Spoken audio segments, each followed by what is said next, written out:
Ever dealt with an HOA so power drunk they think they can walk straight into your home without knocking?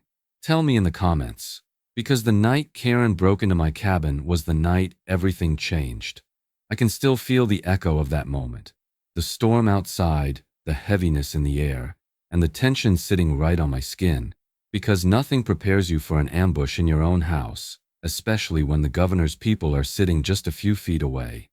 The storm had been rumbling since late afternoon, the kind that creeps down mountainsides and wraps itself around the cabin like a warning. Rain hammered the metal roof in uneven bursts, and every time the wind shoved against the wooden walls, the whole place groaned like it was alive. I had lit the fireplace to keep the humidity from sinking into the floorboards, and the smell of pine smoke drifted through the room, blending with the scent of wet earth sneaking in from the deck. Under any other circumstances it would have been peaceful, but not that night. Not with the governor's land conservation team sitting quietly around my dinner table, reviewing my documents with a seriousness that made me feel both exposed and hopeful.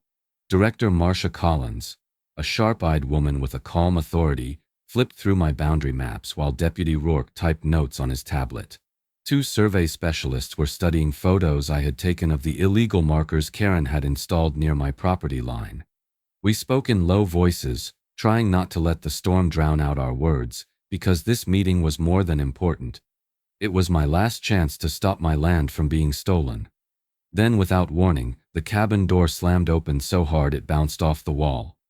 Karen Whitfield stomped inside, soaked from the rain, her boots slapping the hardwood floor and leaving muddy prints with each furious step. A blast of cold air rushed in behind her, scattering papers across the table and sending sparks crackling up the chimney. For a moment, nobody spoke. Even the storm seemed to hold its breath. "There you are, Ethan," she barked, shaking water from her red coat like an angry dog. "You think you can ignore mandatory inspections? You think you're above the rules?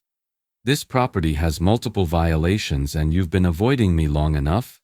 She was yelling so loudly she didn't even notice the four government officials sitting in the room. Her glasses fogged, her hair stuck to her cheeks, and she jabbed a stack of papers at me like she was delivering a summons from the heavens. My stomach tightened, my face flushed.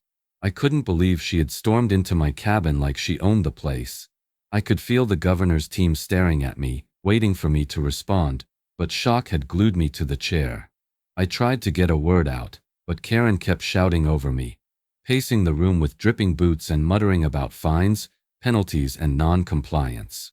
Every stomp echoed through the cabin, mixing with the hiss of the fire and the rumble of thunder outside. Finally, Director Collins stood, slowly, with the calm precision of someone who knows their authority doesn't need to be loud. The room's energy shifted instantly. Karen froze mid-rant as she finally noticed the badges, the folders, the stern expressions. The governor's lead advisor stepped forward, adjusting her glasses as she looked Karen dead in the eye. "Ma'am," she said, her voice cutting through the tension like a blade, "do you understand what meeting you've just interrupted?" Before Karen ever stormed into my cabin like she owned the place, I had already been running from an HOA nightmare that nearly broke me. People think HOAs are just about keeping lawns trimmed and mailboxes matching, but anyone who's lived under the wrong one knows how bad it can get. Mine was the kind that hid behind bylaws while squeezing every ounce of peace out of your life. I still remember waking up each morning in that suburban neighborhood dreading the next notice taped to my door. Noise complaints I never caused, landscaping violations for grass that wasn't even mine, warnings about a flag I'd had up for years. It became a slow, suffocating pressure that sank into my bones. I'd come home from work and find board members pacing outside like they were patrolling enemy territory. Eventually, it reached a point where the sound of a clipboard snapping shut could make my chest tighten. The day I finally snapped was the day they threatened to fine me for a dent in the sidewalk, one caused by a city truck, not me. That night, I sat alone in my living room with a headache that burned behind my eyes and realized I couldn't keep fighting battles that weren't mine. That neighborhood wasn't home anymore. It was a cage, and the HOA held the key. So I sold everything I could, packed the rest, and drove north until the suburbs disappeared, replaced by endless trees and the smell of untouched earth. That's how I ended up in the mountains, where the world was quiet enough to hear your own heartbeat. When I first saw the cabin, tucked between pines and wrapped in morning fog, something inside me loosened. The woods smelled like decades of rain and resin. The creek behind the property whispered constantly, and the wind threaded through the trees like a lullaby. My first few months up here were the closest thing to peace I'd felt in years. I'd wake to birds instead of barking HOA officers. I split wood in the mornings, drank coffee on the deck, and listened to nothing but the distant hum of nature doing its work. I even started sleeping again, deep, dreamless sleep that felt like healing. The small mountain community around me was simple, friendly, and refreshingly uninterested in controlling every aspect of my life. Neighbors waved from a distance, offering help without questions. For the first time in a long time, I felt like I belonged somewhere. And I would have kept that peace too, if Karen Whitfield hadn't shown up. She arrived in the valley like a storm in heels, newly moved in, overly confident, and immediately suspicious of anyone who valued privacy. Within weeks, she had volunteered herself into the HOA board, and not long after, she took over entirely. She claimed it was for better organization, but everyone knew she wanted power. And with power came new rules. More rules. Stricter rules. None of which made sense for a quiet mountain community that had always relied on personal freedom and trust. The first sign of trouble came one evening when I found a strange letter stuffed into my porch railing. No return name, typed in formal HOA language I didn't recognize. It warned me of potential compliance checks and territorial adjustments, phrases that made my stomach tighten. But the real shock came a week later. I stepped outside one foggy morning, coffee still in hand, and froze. Pinned to my cabin door was a new notice, bold and unmistakable. Your property is now under mandatory HOA compliance. Karen wasn't always in power. She clawed her way into it, piece by piece, and crushed anyone who stood in her way. I didn't understand who she really was at first. She looked ordinary enough when she moved into the community. A former small-town clerk with a stiff posture, a sharp jawline, and a voice that sliced through conversations like a knife. But there was something colder underneath, something that made people step aside when she walked by. And she always wore that red coat, bright, polished, and impossible to ignore. It was like she wanted the whole mountain to see her coming. Her rise began quietly. The HOA board was small, almost symbolic, just a handful of neighbors who met a few times a year to discuss trail maintenance and community events. But Karen attended one meeting, then another, then all of them. She showed up early, took notes more aggressively than anyone else, and questioned every rule that had stood unchanged for decades. Within 3 months, she was volunteering to take on more responsibility. Within 6, she had convinced 2 board members to resign because they were inefficient. By the end of her first year, she appointed herself president unchallenged. People didn't fight her. They were tired, disorganized, and frankly intimidated by her constant barrage of demands.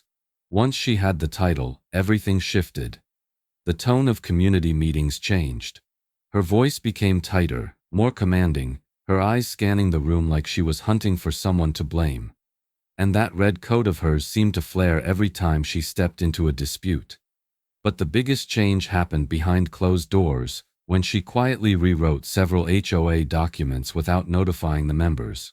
At first, I didn't notice anything unusual.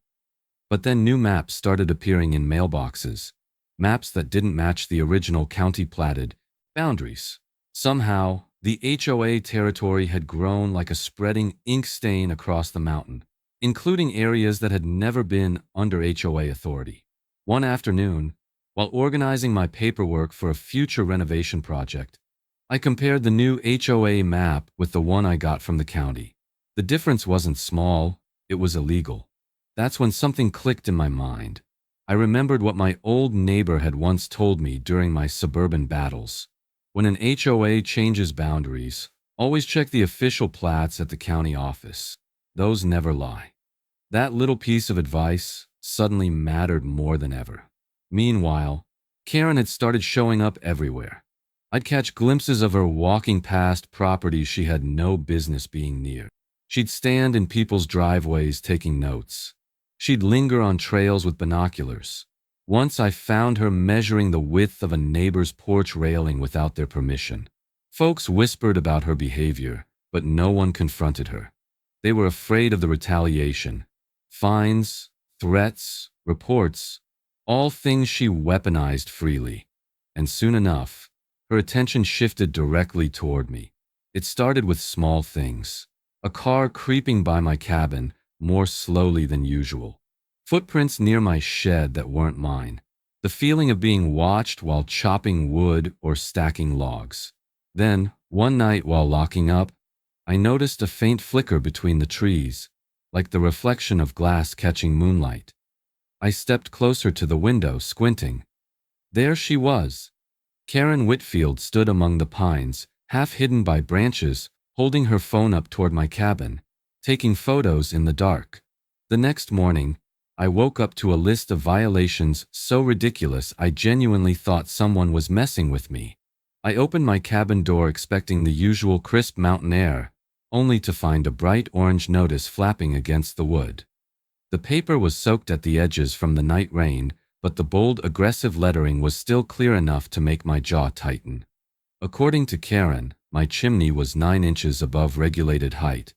My firewood posed an aesthetic disruption, and my flagpole did not align with the community's patriotic display guidelines. I stared at the list, blinking hard. Chimney height, firewood stacking, patriotic display guidelines? None of these things had ever been regulated here. Not in the decades this community existed. At first, I laughed under my breath, assuming it had to be a misunderstanding. But that laugh died quickly when I saw muddy footprints leading across my porch and around the side of my cabin. Fresh ones. Karen had been here again, walking all over my property like she'd been appointed sheriff of the mountain. The idea of her prowling around while I slept sent a cold pulse through my chest.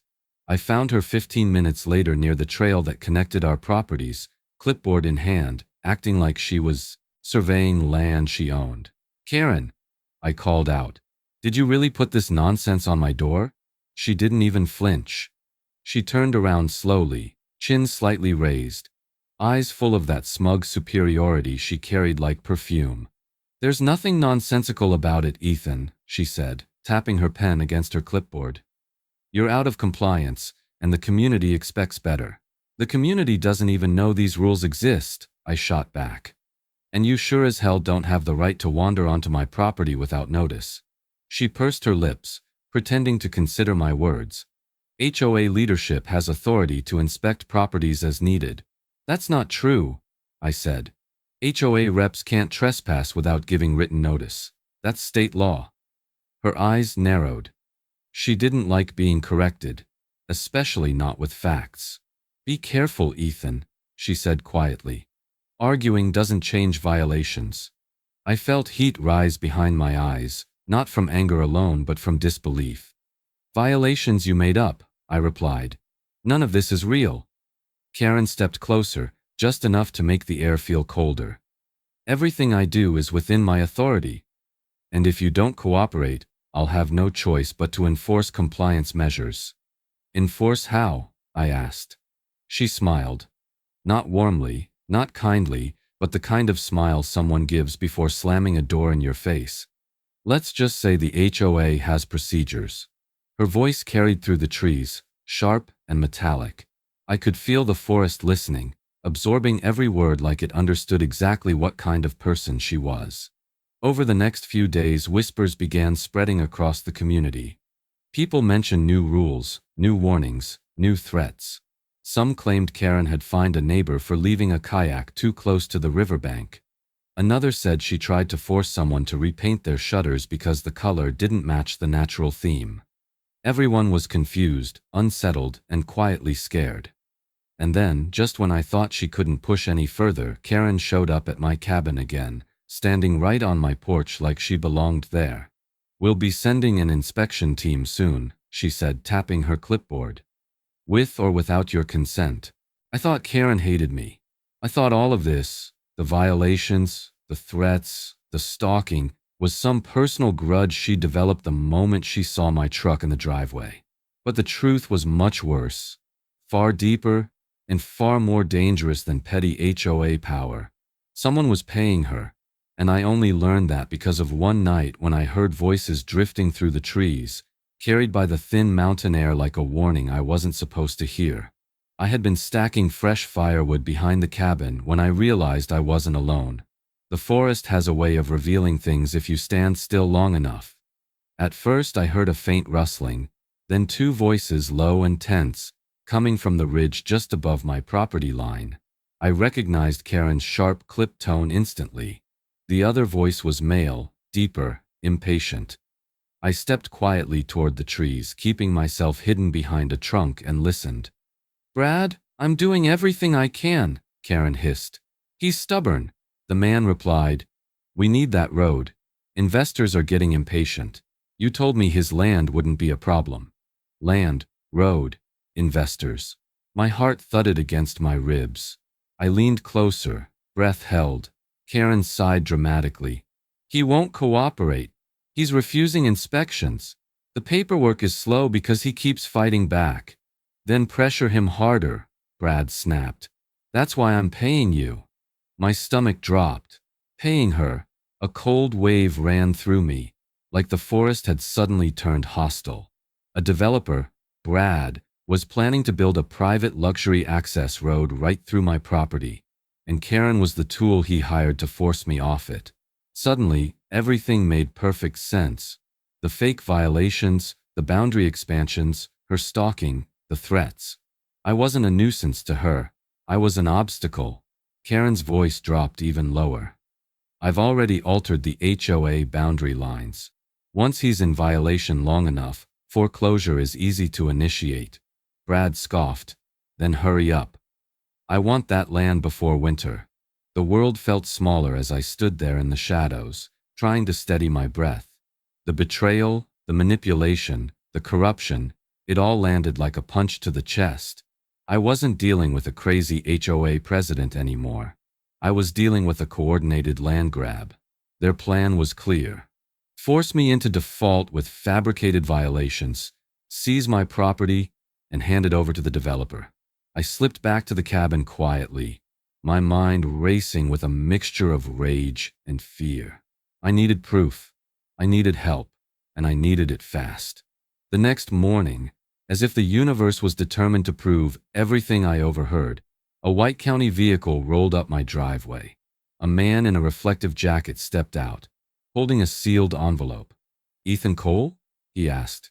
"Yeah," I replied, trying to read his expression. "This came through our office. You should take a look. I'm just the messenger." He offered the envelope gently, almost apologetically. My hands felt heavy as I tore it open. Inside was a notice with language that made my head spin. Phrases like delinquency review, property assessment concerns, and potential pre-foreclosure inquiry. Pre-foreclosure? I scanned the document 3 times, unable to slow my heartbeat. They were actually doing it. They were moving to take my land. When I reached the bottom of the page and saw my name printed next to the words pre-foreclosure inquiry notice, it felt like the floor dropped out from under me. When your back is against the wall, you fight, even if that means calling the governor. I'd never imagined my quiet life in the mountains turning into a battlefield, but that's exactly what Karen and that developer had turned it into. After holding that pre-foreclosure notice in my hands, something in me hardened. Fear didn't disappear, but it changed shape. It became determination. If they wanted a fight, they'd get one, and I wasn't going to let them take my land without exposing every lie they had built this scheme on. I spent the next 2 days gathering everything I had, every photo, every letter, every violation slip, every time-stamped message. I pulled out the maps I kept stored in the cabin's old cedar trunk, the original county plats, the survey records, and the outdated HOA maps that proved Karen had no right to redraw boundaries.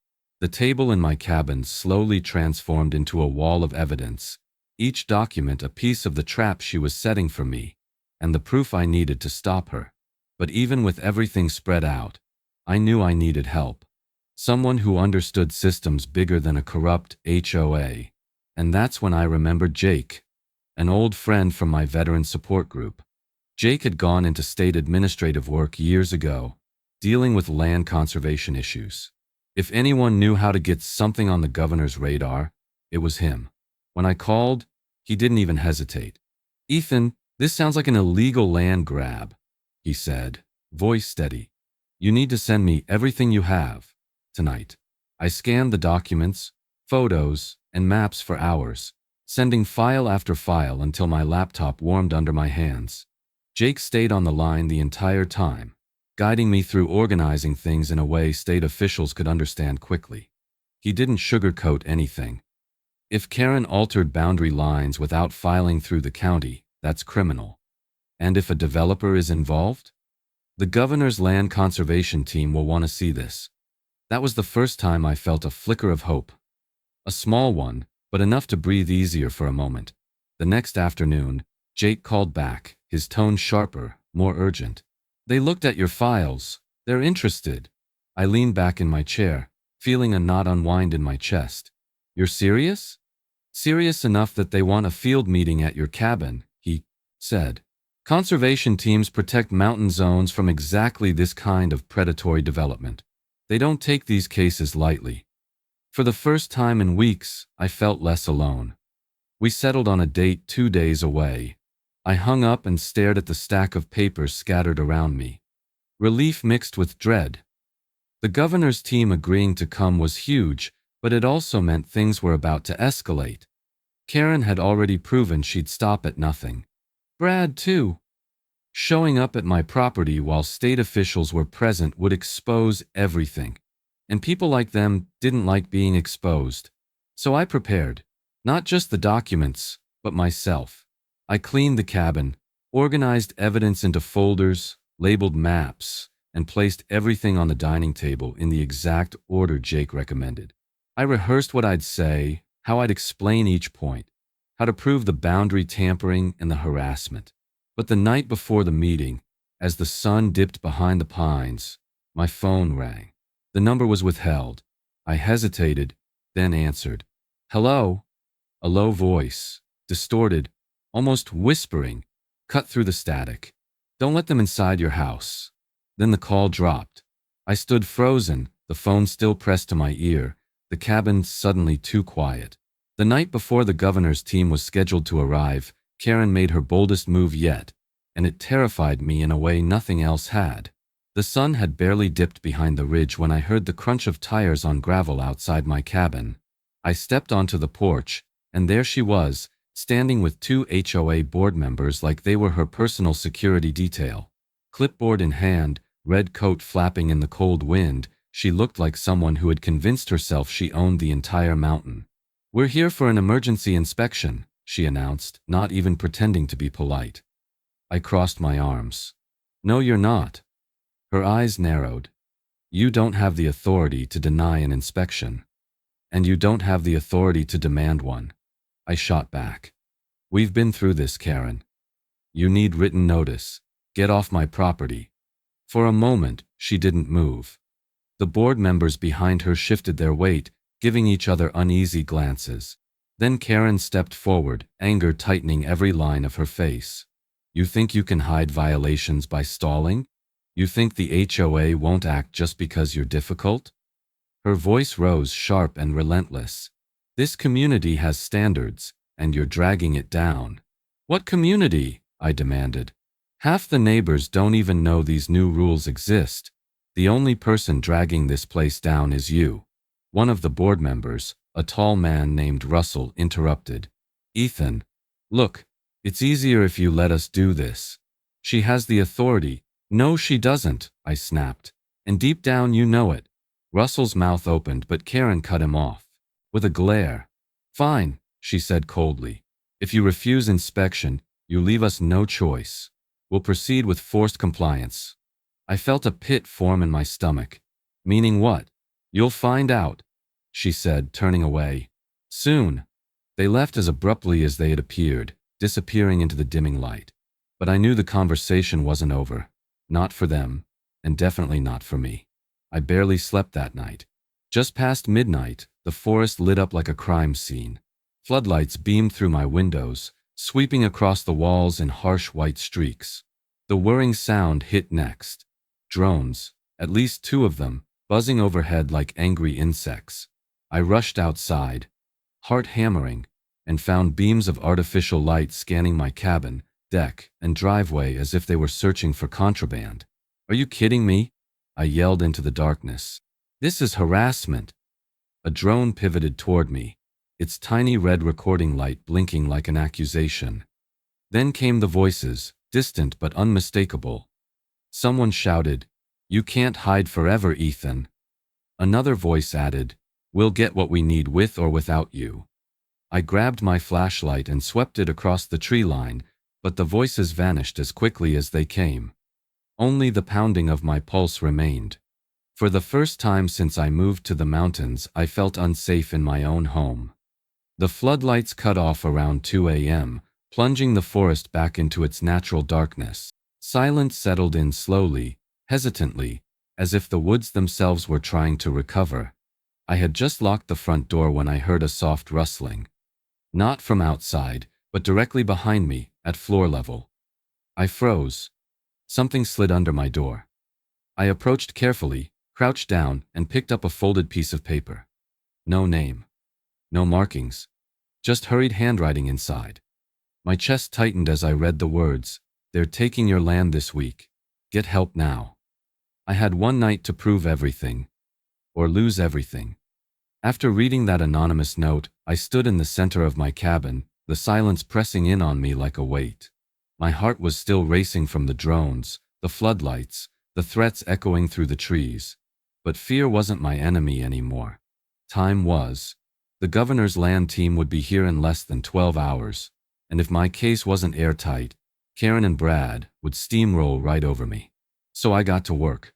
I pulled every document I owned onto the dining table.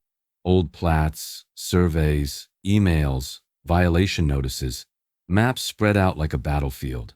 My hands shook as I organized everything into stacks. I forced myself to slow down, breathe, and think logically. Emotion wouldn't save me now. Evidence would. Solid, undeniable, time-stamped proof of every lie Karen had told, every boundary she had illegally redrawn, and every harassment tactic she had used. I laid out the maps first, the original county plat, the HOA's, updated boundary sheet, and the most recent county GIS printout for comparison. The differences were glaring, like someone had taken a thick marker and scribbled new lines just to capture my land. Then I sorted photos, the nighttime images of her trespassing, the muddy footprints on my porch, the fake violation notices. I even included the messages neighbors had forwarded me about her new rules. I needed the governor's team to see the whole picture, not just the parts that affected me. As I worked, the emotional weight of everything bore down on me. Fear pulsed at the edges of my thoughts, but determination pushed harder. I kept reminding myself of one simple truth. If I didn't fight, no one would fight for me. That legal advice I'd once heard echoed in my mind. Document everything, every contact, every threat, every time they show up unannounced. Your paper trail is your shield. I finally understood how true that was. Every page on my table was a shield. By midnight, the cabin looked less like a home and more like a war room. Papers lined the table. Maps were pinned with tape. My laptop sat open with video recordings queued. Karen shouting about forced compliance, her board members threatening me, drones buzzing around my cabin. I checked the batteries in my voice recorder twice. I triple-checked that the timestamps on everything were correct. It needed to be perfect, but even as I prepared inside, the mountain reminded me I wasn't alone. Around 1 a.m., while I was putting together a binder of key documents, a faint reflection caught my eye. I stepped to the window, brushed aside the curtain, and stared out into the dark ridge above my property. There, parked between two pines like a predator hiding in brush, was Karen's SUV. Headlights off, engine silent, just sitting there, watching. The sight sent a cold spike down my spine. She knew something was coming. Maybe she'd even received her own warning. And if she stayed out there long enough, she might realize the governor's team was scheduled to arrive in the morning. I backed away from the window, pulse pounding, and forced myself to focus. She wasn't going to scare me into stopping. Not now. By dawn, I had everything in place. Folders sorted by subject, evidence displayed neatly, chairs arranged around the table. The cabin smelled of coffee and cedar, and despite the threat hanging over me, there was a strange calm in preparing for the truth to finally come out. But as I stepped onto the porch to breathe in the cold morning air, movement caught my eye. On the ridge, a small figure was making its way down the trail. Karen, wearing her red coat, and in her hands clutched against her chest, were several thick folders, headed straight toward my cabin. For the first time in months, someone with real authority stepped into my home. And for a moment, just a moment, I felt like I could breathe again. The morning air was crisp enough to sting my lungs, and the sky hung low with heavy gray clouds as the black SUVs rolled up my driveway. Their tires crunched over gravel with quiet confidence, not like Karen's frantic skidding or Brad's aggressive revving. This sound carried order. It carried weight. Director Marcia Collins was the first to step out. Mid-50s, sharp eyes, posture straight as steel. Behind her came Deputy Rourke, carrying a tablet under one arm, followed by two survey specialists with rolled maps strapped to their packs. They took in the surroundings with careful precision, noting the markers on the trees, the property boundaries, the ridge above us. Everything Karen thought she controlled. "Mr. Cole," Director Collins said as she shook my hand, "thank you for contacting us. We understand you've collected a significant amount of evidence." "I have," I replied, my voice steadier than I expected. "Everything's inside." When they stepped into the cabin, something shifted in the air. For the first time, the space felt protected. The table was exactly how I had arranged it the night before. Maps spread out in sections, documents stacked neatly, recordings ready to play. The officials gathered around, their presence filling the room with a seriousness that made every minute of preparation feel worth it. I walked them through everything. The original county plats. The legitimate HOA boundaries from 10 years ago. The new maps Karen had distributed, with the lines pulled farther into private land. Director Collins leaned in, brow furrowing deeper with each new discrepancy. Deputy Rourke tapped rapidly on his tablet, photographing and cross-referencing the maps with state records. I showed them photos of Karen trespassing, footprints around my deck, the fake violation notices, the nighttime drone recordings. They listened without interrupting, without skepticism, just quiet focus. Every now and then, one of them exchanged a look with another, the kind of look that said, "This is worse than we expected." When I explained what I overheard between Karen and Brad, the bribe, the plan to seize my land for a luxury road, one of the survey specialists muttered, "Unbelievable," under his breath. Director Collins didn't mutter. She simply straightened, her eyes sharp. "Mr. Cole," she said, "what you've documented suggests multiple violations of state conservation law, property rights, and possibly fraud. Your mountain zone is a protected region. What they attempted, it's serious." Hearing it from her sent a mixture of relief and dread through me. Relief because someone finally saw the truth. Dread because Karen would never let this unfold quietly. The officials moved around the cabin with renewed urgency. The survey team opened their map tubes, comparing boundary overlays. Deputy Rourke prepared digital forms, typing so fast his fingers blurred. They were drafting an official investigation order. Right there in my living room. While they worked, I kept glancing toward the window. That ridge, that trail, that place where Karen had been watching me the night before. She had no idea they were here. Director Collins was reviewing one of the altered maps when she said, "Once we finalize this order, We'll confront the involved parties immediately. They cannot continue operations on this land. That was the moment I heard it. Heavy footsteps, slow, deliberate, approaching my porch. I turned toward the door, heart thudding. The footsteps stopped. Silence. Then the doorknob twisted violently. She burst into the room screaming, then froze when she saw the badges. The door slammed so hard it rattled the picture frames on the wall, and Karen stormed inside with a fury I'd never seen before. Her red coat was whipping around her like a wildfire. Her hair plastered to her cheeks from the wind, and her voice hit the room before her body did. "Ethan Cole!" she shrieked, pointing her clipboard at me like it was a weapon. "You are officially being fined for obstruction, noncompliance, and refusal of a mandatory—" Her sentence died mid-air, because that was when she finally registered who was standing around my table. Director Collins slowly lifted her head, one eyebrow raised. Deputy Rourke straightened. The survey specialist stepped back, their official badges flashing in the light. Karen's rage evaporated so fast it left a visible shock on her face. Her mouth hung open, her eyes darting from one official to another, her posture collapsing an inch at a time. What is this?" she stammered. "Who are you people?" I didn't respond. I didn't need to. The governor's land team spoke for themselves. Director Collins stood first.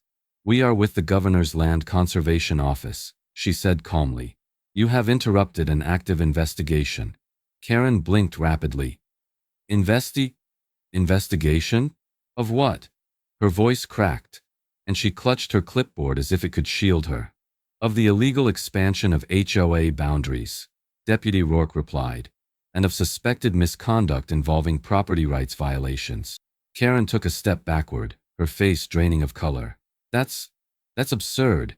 I was just conducting a routine compliance check." I couldn't help it. I let out a short, humorless laugh. "By breaking into my home? Again?" Karen swung her glare toward me, but there was a tremble in her expression now, a crack finally showing in the armor she'd been wearing for months. "Ethan, you don't understand how these rules work. I have authority to No," Director Collins cut in sharply. "You do not. And for your information, impersonating a government inspector or performing unauthorized inspections can be considered a state offense." That landed like a stone. Karen's eyes went wide, and she instinctively hugged her clipboard closer to her chest. "I never impersonated anyone," she protested, though her voice was thin. "I was acting on behalf of the HOA." The survey specialist beside me lifted one of the altered maps Karen had distributed. "On behalf of the HOA?" he repeated. "This map shows boundaries that do not exist in any county or state record." Karen visibly swallowed. Deputy Rourke stepped forward, tablet in hand. "We have multiple documents, photos, and recordings that demonstrate unlawful expansion attempts. You are required to answer a few questions outside." Karen backed up another step. "Now? Right now? I'm not prepared." "This isn't optional," Collins replied. I watched them circle around her, not aggressively, but with firm authority. For the first time since she moved into the valley, Karen didn't look invincible. She looked small, cornered. Her breath quickened, and she glanced toward the door as if searching for an escape route. The officials guided her toward the exit, and she didn't fight. Not this time. She only paused once, turning her head toward me with a look that mixed panic and resentment. Director Collins rested a hand lightly on Karen's arm. "Before we begin," she said quietly but firmly, "we need to address something very important." Karen froze. "We have reason to believe you accepted payments from a developer." When law finally met corruption, it wasn't pretty. The moment Director Collins uttered the words about developer payments, everything moved at a speed I could barely track. One of the survey specialists stepped onto my porch and radioed for local deputies, and within minutes, the quiet mountain air filled with the distant rumble of engines climbing the valley road. Karen stood stiffly beside the cabin, her red coat trembling around her as the gravity of the situation finally hit her. She wasn't running an HOA meeting anymore. She was at the mercy of the law. Two sheriff's vehicles pulled into my driveway, their lights off but their presence unmistakable. Deputies stepped out, hands resting calmly on their belts, and approached Karen and Director Collins. The exchange was firm, professional, and direct. Karen tried to talk over them at first, her voice wobbling between denial and outrage, but when Deputy Harris held up a copy of the altered map she had distributed, her name printed at the bottom, she went silent. Completely silent.